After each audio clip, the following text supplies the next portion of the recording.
कबीर की साखियाँ। हमारे CBSE class 9 में कबीर की साखी ही नहीं बल्कि शब्द को भी लिया गया है। तो शब्द में 2 पद हैं और साखी करीब 1, 2, 3, 4, 5, 6, 7 साखी 8 हैं, 8 साखी हैं। अब ये साखी और शब्द जो मैं कह रहा हूँ ये क्या है? कविता में कई प्रकार की विधा होती है। विधा मतलब मेथड्स, कई तरीके से कविताएँ लिखी जाती हैं। जैसे कि कोई कविता होता है दोहा, कोई होता है चौपाई 4 लाइन्स में लिखा हुआ, ठीक है ना? कोई होता है वाक, हमारे सिलेबस में ललत के वाक हैं। तो साखी भी उसी तरह की एक विधा है। साखी हुआ या फिर शब्द हुआ। जीवन में जो कुछ भी उन्होंने साक्षात्कार किया, जीवन में जो कुछ भी उन्होंने देखा, अनुभव किया, उस चीज़ों को उन्होंने अपने अनुभव को साखी के रूप में लिख डाला। साखी का मतलब क्या होता है? साक्षी। साखी मीन्स साक्षी। जिसका साक्षात्कार हमने किया, जिसको हमने फेस टू फेस देखा, जिसको महसूस किया और उसकी वास्तविकता को हमने जाना कि हाँ, ये वास्तव में ये चीज़ ऐसा ही है, ऐसा ही होता है। एक युग में नहीं, कई युगों में वो वैसे ही चीज़ चलते जाता है, वही साखी है। तो उनके जो शिष्य लोग थे, कबीर के जो शिष्य लोग थे ना, उनको पंथी कहा जाता है। कबीर पंथी नाम सुना होगा आप लोगों ने, कबीर पंथी कहा जाता है। तो कबीर के जो शिष्य लोग थे, उनको कहा जाता है कबीर पंथी। कबीर पंथियों ने कबीर की रचनाओं को बीजक नाम के एक किताब में संग्रहित किया। बीजक, कबीर की जो रचनाएँ हैं वो बीजक में संग्रहित हैं।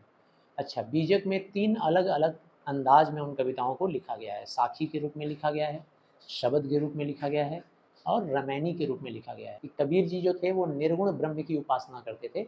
निर्गुण ब्रह्म यानी कि ऐसे ईश्वर में उपासना नहीं करते थे जिसका कोई रूप है, सजीव रूप, ठीक है ना? जैसे माता दुर्गा, श्री राम, श्री कृष्ण, इस तरह के रूप वाले भगवान की उपासना नहीं करते थे। उनका मानना यह था कि संसार में मनुष्य ही सर्वोपरि है, मनुष्य का कल्याण ही सर्वोपरि है, ठीक है ना? मनुष्य का अगर हम लोग देखभाल करते हैं, उससे प्रेम करते हैं, स्नेह रखते हैं, उसकी परवाह करते हैं, तो वही सबसे बड़ा धर्म है। और ईश्वर एक-एक अणु में है, यानी पूरे संसार के एक-एक कण-कण में ईश्वर है। तो ईश्वर को ढूँढने के लिए हमें मंदिर में नहीं जाना है ढूँढने के लिए। राम जी या श्री कृष्ण जी नाम से कोई ईश्वर नहीं है, अल्लाह के नाम से ईश्वर नहीं है, ठीक है ना? तो वो हिंदू धर्म को भी नहीं मानते थे और मुस्लिम धर्म को भी नहीं मानते थे। धर्म मतलब हिंदू या मुस्लिम की जो मान्यता थी भगवान की, देवी-देवताओं की, वो नहीं मानते थे। तो मानव जाति के कल्याण में उनका विश्वास था। उनकी भाषा का नाम सदुक्कड़ी था। अब आइए हम लोग देखें उनकी साखी। मान सरोवर सुभर जल, हंसा केली कराही, मुक्ता फल मुक्ता चुगए, अब उड़ी अनंत न जाही। देखिए, इन साखियों में ऊपर से मीनिंग कुछ और है और अंदर से मीनिंग कुछ और है। समझाना कुछ और चाह रहे हैं कवि, लेकिन ऊपर से कुछ और कह रहे हैं। तो ऊपर से क्या कहते हैं कि मान सरोवर का मतलब आप लोग जानते हैं ना, झील। सरोवर जैसे आपके कलकत्ते में रविंद्र सरोवर है, तो रविंद्र सरोवर क्या है? झील है। तो ऐसे ही मान सरोवर किसे कहते हैं? झील को। झील सुभर जल, मान सरोवर सुभर जल मतलब पूरे जल से भरा हुआ है, अच्छे खासे भरा हुआ है। हंसा केली कराही, ऐसे झील में हंस क्या करता है? खेलता है। केली मतलब क्रीड़ा करना, खेलना। कराही खेलते रहता है, मजे करता है। और उसमें खेलते खेलते वह क्या करता है? मुक्ताफल यानी मोती।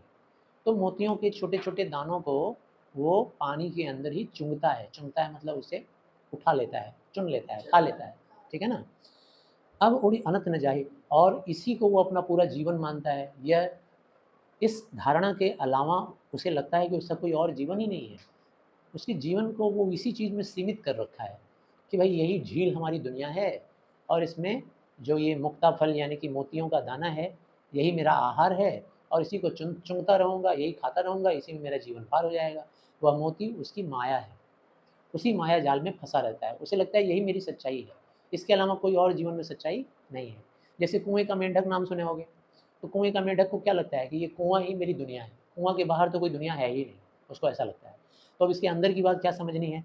इसके अंदर की बात ये समझना है कि मनुष्य जो है वह बिल्कुल हंस की तरह, यहाँ मनुष्य की तुलना किससे की गई है? हंस से। मनुष्य हंस की तरह से इस मानसरोवर यानी इस संसार को, माया जाल से बंधा हुआ, माया जाल में फंसा हुआ ये जो संसार है, इस संसार को वो सच्चाई मान बैठता है मनुष्य। और ये सोचता है कि इस संसार में जो मेरा मकान है, मेरी गाड़ी है, मेरा अच्छा स्वादिष्ट भोजन है, मेरे रिश्तेदार हैं, मेरे दोस्त हैं, यही सच्चाई है। हालाँकि तुमको क्या लगता है ये सच्चाई है? सब कुछ एक दिन नष्ट हो जाएगा। गाड़ी है, बिक जाएगी, एक दिन नष्ट हो जाएगी, टूट-फूट जाएगी, घर एक दिन गिर जाएगा 100-200 साल के बाद, ठीक है ना? हम भी नहीं रहेंगे, हमारे मित्र नहीं रहेंगे, रिश्तेदार नहीं रहेंगे। ये माया जाल है। कुछ दिनों के लिए हम यहाँ आए हैं, लेकिन मनुष्य क्या करता है? इस मानसरोवर रूपी संसार को सच्चा मान लेता है। और मुक्ता फल किसको बोला गया है? यहाँ मोती नहीं है मुक्ता फल, यहाँ मतलब जीवन जीने का जो साधन है। जीवन जीने के साधन को मोती कहा गया है यहाँ। मतलब जैसे गाड़ी हो गया, बंगला हो गया, पैसा हो गया, रिश्तेदार हो गया, ये हो गया जीवन जीने का साधन। तो इस जीवन जीने के साधन को पाने के लिए हम हंस लोग यानी मनुष्य लोग यानी हंस लोग इस मानसरोवर में यानी इस संसार में खेलते रहते हैं, घूमते रहते हैं, भ्रमण करते रहते हैं, माया जाल में फंसे रहते हैं और इसी को सच मान लेते हैं। प्रेमी ढूंढत मैं फिरौं, प्रेमी मिले न कोई, प्रेमी कौ प्रेमी मिले, सब विष अमृत होई। यहाँ प्रेमी, जैसे संसार में प्रेमी प्रेमिकाएं, प्रेमी अपनी प्रेमिका को ढूंढ रहा है, प्रेमी मिले न कोई, उसको कहीं प्रेमिका मिल नहीं रही है, प्रेमी को प्रेमी मिले, और अगर उस प्रेमी को उसकी प्रेमिका मिल जाए, सब विष अमृत होए, तो क्या होता है? सारे दुख उसके दूर हो जाते हैं, ऐसा लगता है जीवन में खुशहाली आ गई, उसकी स्वीट हार्ट मिल गई, उसकी उसका जो प्रेम है वो उसको मिल गया, तो ऐसा लगता है कि अब मेरे जीवन में कोई दुख ही नहीं, जीवन में नई उमंग आ जाती है, नई तरंग आ जाती है, जीवन खुशहाली से भर जाता है। तो ये तो हुआ इसका ऊपरी मीनिंग। अब इसके अंदर जो सीखने वाले, समझने वाली बात जो कबीर जी हम लोगों को सिखाना चाह रहे हैं, समझाना चाह रहे हैं, वह क्या है? वह यह है कि प्रेमी ढूंढत मैं फिरौं। यहाँ पर प्रेमी माना गया है किसको? ईश्वर को। ईश्वर क्या है? परम प्रेम के पात्र। इस पूरे संसार में, जगत में, सभी प्राणियों के लिए परम प्रेम के पात्र कौन है? ईश्वर है। प्रेमी ढूंढत मैं फिरो, मैं उस प्रेमी को ढूंढ रहा हूँ, उनकी तलाश कर रहा हूँ। प्रेमी मिलन कोय, और वह प्रेमी कहीं मिल नहीं रहे। उन ईश्वर को हम लोग तलाश कर रहे हैं, मंदिर में जाते हैं, मस्जिद में जाते हैं, चर्च में जाते हैं, गुरुद्वारे जाते हैं, मठ में जाते हैं, ठीक है ना? उनकी तलाश करते हैं, लेकिन कहीं मिल नहीं रहे। लेकिन ढूंढते ढूंढते जिस दिन इस प्रेमी को वह प्रेमी मिल जाएंगे, यानी मनुष्य को जब वह ईश्वर मिल जाएंगे, जिस दिन ईश्वर की प्राप्ति हो जाएगी, अब तुम ये कल्पना मत करना कि काली माँ जीव निकाले हुए तुम्हारे सामने आ जाएगी, ऐसे नहीं मिलेंगे, है ना? ज्ञान को ईश्वर कहते हैं। जब तुम्हें परम ज्ञान हो जाएगा, यह संसार क्या है, संसार में लोगों से कैसा संबंध रखना चाहिए, मोह माया से दूर रहना चाहिए, यही ईश्वर है। इसी को ईश्वर की प्राप्ति कहते हैं।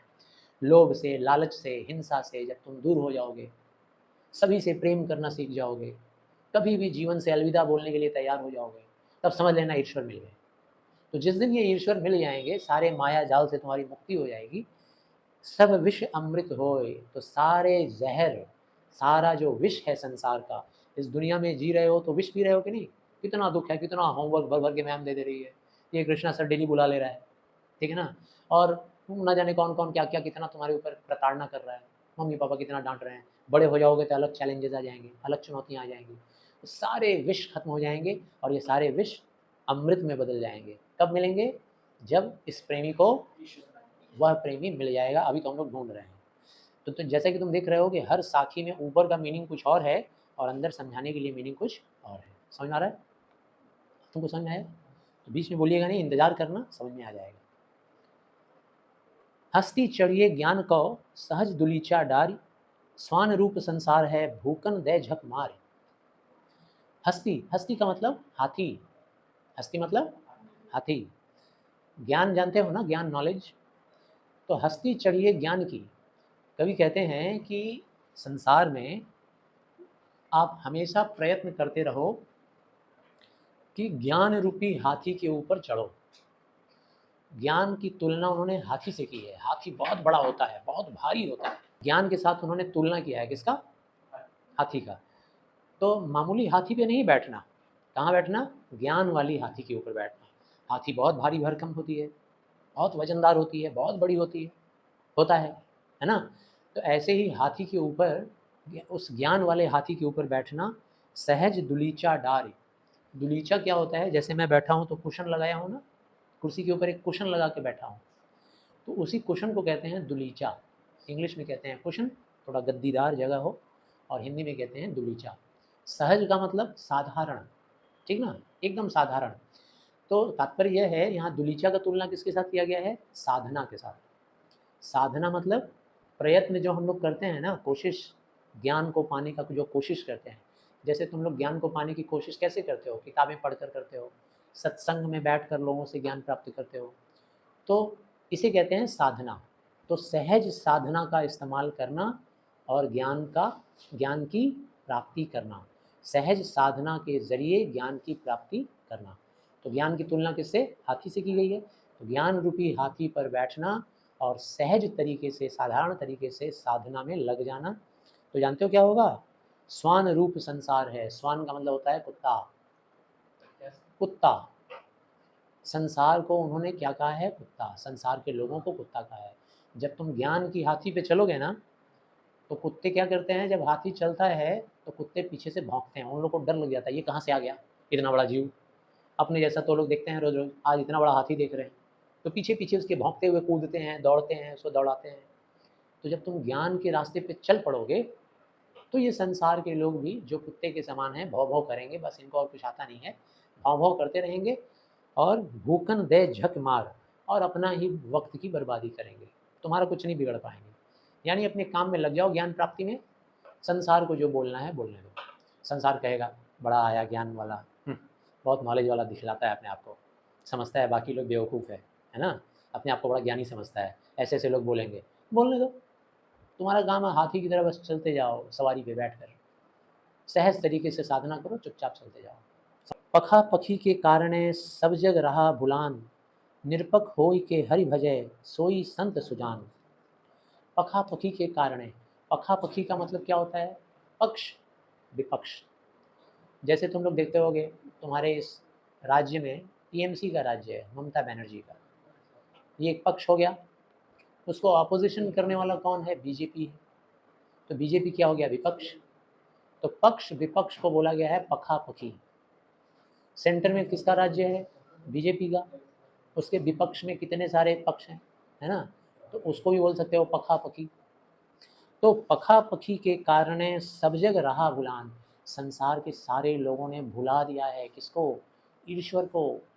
क्यों भुला दिया है? इस पक्ष विपक्ष के मामले में आकर। कुछ लोग कहते हैं हम सनातन धर्म हिंदू हैं, कुछ लोग कहते हैं हम इस्लामिक लोग हैं। सबको पाना है ईश्वर को। कोई बोलता है मुसलमान इस पक्ष के हैं, कोई बोलता है हम हिंदू हैं इस पक्ष के हैं, कोई बोलता है हम सिख हैं हम उस पक्ष के हैं, कोई कहता है हम जैन हैं हम उस पक्ष के हैं। तो हिंदू, मुस्लिम, सिख, ईसाई, जैन, बौद्ध, ये सब लोग अलग अलग पक्ष बना लिए हैं। और इस पक्ष के चक्कर में, पक्ष मतलब समझ गए ना, ग्रुप, लॉबी, है ना, अलग अलग का वैरायटी ऑफ ग्रुप्स है दुनिया में, और सबको पाना क्या है? भगवान। इस पक्ष पक्ष के चक्कर में सब जग रहा भुलान, पूरा संसार भूल गया है किसको? ईश्वर को। ईश्वर तो एक है, मुस्लिमों का अलग होगा, हिंदुओं का अलग होगा, ऐसा तो है नहीं, है ना। अच्छी अच्छी फिल्में भी बनी हैं, ओ माई गॉड, पीके, ऐसा बना हुआ है लोगों को सिखाने के लिए कि देखो भाई भगवान क्या होता है, भगवान एक है। बेटा थोड़ा धीरे धीरे बात करो, आवाज़ आ रही है। निरपक होई के हरि भजय सोई संत सुजान। सच्चे मायने में अगर संत की परिभाषा जाननी है, जो ईश्वर का भक्त है, ईश्वर की प्रेमी है, ईश्वर का प्रेमी है, तो कौन है भाई? सुजान का मतलब क्या होता है? चतुर, चालाक, होशियार, बुद्धिमान। तो सच्चा बुद्धिमान संत कौन है? होशियार संत कौन है? जो निरपक्ष होकर, निरपक्ष मतलब किसी पक्ष में नहीं रहता है, ना हिंदू के पक्ष में है, ना मुस्लिम पक्ष में है, ना सिख पक्ष में है। जैसे कबीर थे, कबीर खुद किसी भी पक्ष में नहीं थे। वह मानते थे कि मनुष्य से प्रेम करो, मनुष्य का भला करो, मनुष्य के बारे में सोचो।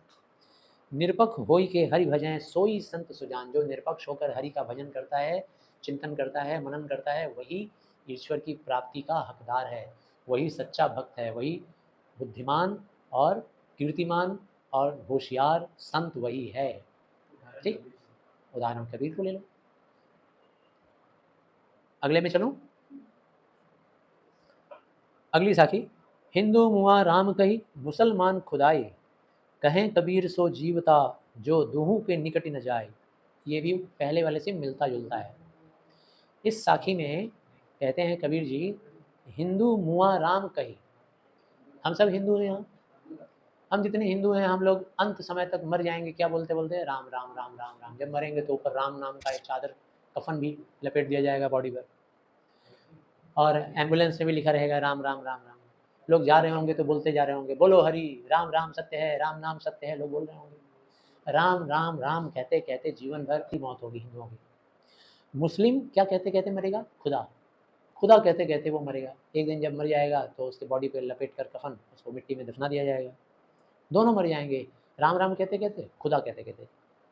कहें कबीर सो जीवता जो दोहू के निकट न जाए, लेकिन सच्चे मायने में वह व्यक्ति जीवित है, अमर हो जाएगा अपने कीर्तियों से, अपने भक्ति से, अपने ज्ञान से, अपने प्रेम से। कौन अमर हो जाएगा?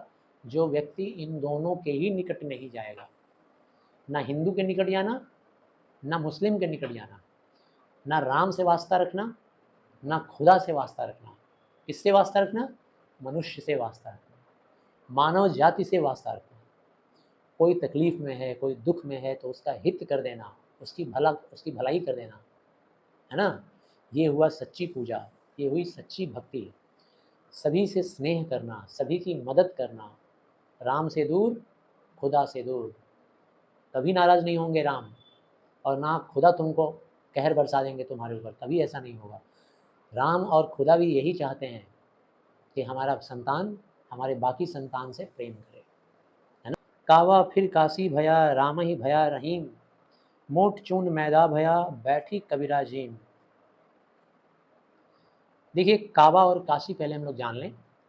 काबा जो है वो मुस्लिमों का पवित्र स्थल है, तीर्थ स्थल काबा, ठीक है ना। मदीना मक्का नाम सुने होंगे तुम लोग, बहुत सारा देखते होगे जब मुस्लिम धर्म का हाँ अरबिया में है, सऊदी अरब में है, तो मक्का मदीना काबा ये उन लोगों का पवित्र तीर्थ स्थल है। और वहाँ काबा फिर काशी भया, और काशी क्या है? तो काशी बनारस में है, ये हिंदुओं का पवित्र तीर्थ स्थल है। उत्तर प्रदेश के बनारस में है काशी। तो ऐसा माना जाता है कि जो व्यक्ति की मृत्यु काशी में होती है वो अमर हो जाता है, सीधा भगवान परमात्मा के पास चला जाता है, ठीक है ना। और ऐसा माना जाता है कि जो मुसलमान है वो काबा में अगर एक बार दर्शन कर ले अल्लाह का तो वो भी अमर हो जाएगा, सारे पाप धुल जाएंगे उसके। तो काबा फिर काशी भया, कोई काबा जा के परेशान है, कोई काशी जाकर लौट आया। रामई भया रहीम, कोई राम का हो गया, कोई रहीम का हो गया। जो काशी गया वो राम का हो गया, जो काबा गया वो रहीम, ठीक है ना। मोट चून मैदा भया बैठी कबीरा जीम, लेकिन सच्चाई क्या है? सच्चाई ये है कि चाहे तुम काबा जाओ, चाहे तुम काशी जाओ, प्राप्ति तो ईश्वर की ही होगी। और ईश्वर एक ही है, दो थोड़ी ना है, एक ही है ईश्वर। बिल्कुल वैसे ही जैसे कि आटा पिसा जाता है ना, किस चीज़ को पिस कर आटा बनता है? गेहूँ। गेहूँ को जब हम लोग पिसते हैं, थोड़ा मोटा पिसते हैं, तब वो क्या कहलाता है? आटा। और उसी गेहूँ को जब थोड़ा ज़्यादा महीन पीस देते हैं तब वो क्या बन जाता है? मैदा। थोड़ा मोटा पीसेंगे तो आटा, और ज़्यादा महीन पीस देंगे, ज़्यादा बारीक पीस देंगे तो क्या हो जाएगा? मैदा। तो है तो एक ही चीज़, गेहूँ का ही अनाज है, खाने के ही काम में आता है। तो बिल्कुल वैसे ही ईश्वर तो हैं एक ही। अब चाहे तुम उसको रहीम समझो, चाहे तुम उनको राम समझो। ऊंचे कुल का जन्मिया जे करनी ऊंच न होए, सुबरन कलश सुरा भरा साधु निंदा सोए। ऊंचे कुल का, अब देखो ऐसा माना जाता है कि जो ऊंचे कुल में पैदा हुआ है, ठीक है ना, ऊंचा कुल, ऊंचा खानदान, ऊंची जाति, ऊंचे कुल में जो जन्म लिया है वो क्या माना जाता है भाई? कि ये ऊंचा जाति का है, ऊंचे कास्ट का है, ऊंचा खानदान का है, ऐसा माना जाता है। लेकिन सोचो, क्या सिर्फ ऊंचे कुल खानदान में जन्म लेने से ही हम लोग ऊंचे हो जाएंगे? नहीं ना। हम लोग ऊंचा बनते हैं हमारे कर्मों से। हमारे कर्म हमको ऊंचा बनाते हैं और हमारे कर्म हमको नीचा बनाते हैं। हम लोग नीचा हो जाते हैं कब? जब नीचता वाला काम करते हैं, तब हम मानव के रूप से घटकर नीचे उतरकर दानव बन जाते हैं, दानव का रूप ले लेते हैं। हम लोग रक्षक से बन जाते हैं भक्षक, है ना। तो सिर्फ ऊंचे कुल या खानदान में या जाति में जन्म लेने से तुम ऊंचे नहीं हो जाते। बिल्कुल वैसे ही जैसे सुबरन कलश सुरा भरा, सुबरन यानी कि स्वर्ण, सोना, कलश यानी कि सोने का कलश, सोने से बना हुआ घड़ा, कलश। सुरा भरा, अब मान लो सोने के कलश में अगर शराब भर दिया जाए, सुरा मतलब शराब, अगर सोने की कलसी में, घड़े में शराब भर के रखा जाए तो शराब का कुछ और नाम हो जाएगा क्या? शराब तो शराब ही रहेगी ना, लीवर को बर्बाद करने वाली, फेफड़े को नष्ट कर देने वाली, है ना, हार्ट पे असर डालने वाली, दिमाग को कमज़ोर करने वाली, है तो बुरी चीज़ ना शराब। ऐसा तो नहीं है कि सोने के घड़े में डाल देंगे तो शराब अमृत बन जाएगा। साधु निंदा सोई, बिल्कुल ऐसे ही है। साधु के परिवार में जन्म लेकर, ब्राह्मण के परिवार में जन्म लेकर, नाम किया हुआ परिवार, ऊंचे कुल खानदान में जन्म लेकर अगर हम बुरा काम करेंगे तो हम बुरे ही कहलाएंगे, कभी साधु नहीं कहलाएंगे। तो बच्चों ये थी साखियाँ।